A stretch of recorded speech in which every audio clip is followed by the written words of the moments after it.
馬會今日發出公告，證實浪漫勇士關節出現變化，需要做進一步嘅檢查。聽到呢個消息，相信每一個真正愛馬嘅馬迷心裏面都有一陣嘅刺痛。佢已經幫香港贏盡香港杯、女王杯、香港三冠、葛士頓同埋安田紀念賽，已經跑贏咗全世界。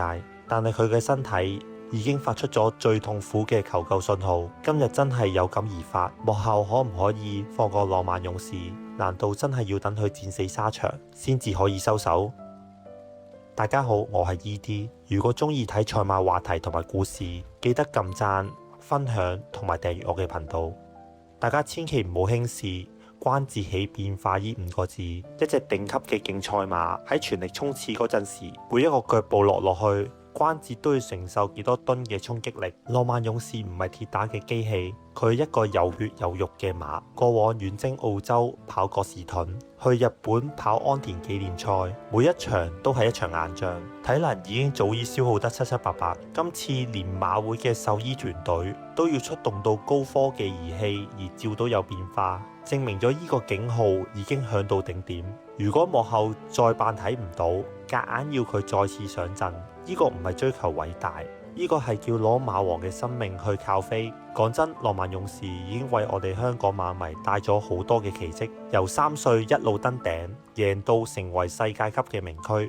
每次睇到佢喺直路爆發極限嘅韌力，我相信每一個馬迷都會感到熱血沸騰。但係大家有冇諗過，佢每一次嘅爆發背後都係用佢嘅健康、用佢嘅關節同埋骨頭換嚟嘅。馬壇歷史有太多嘅升級名駒，因為幕後想跑多一場，因為想刷新紀錄，結果喺開跑嗰陣時中途拉停，甚至直接倒地。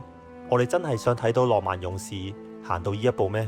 哎呀，佳龍佢收停咗啊！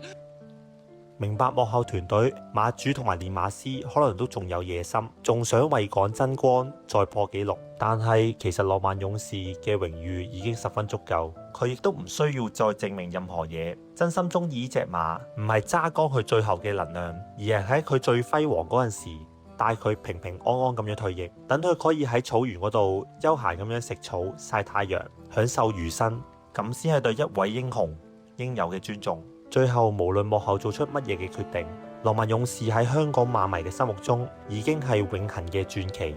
今日拍呢條片，亦都唔係想指責任何人，只係想集合所有真馬迷嘅心聲，希望幕後可以以馬匹嘅健康為第一考量，放過浪漫勇士啦。各位馬迷，如果你都希望浪漫勇士可以平平安安咁樣退役，亦都可以喺下面留言寫低你嘅心意同埋祝福，希望我哋嘅聲音可以傳遞俾幕後團隊知道，同埋記得點讚分享呢條影片。我哋下集再見。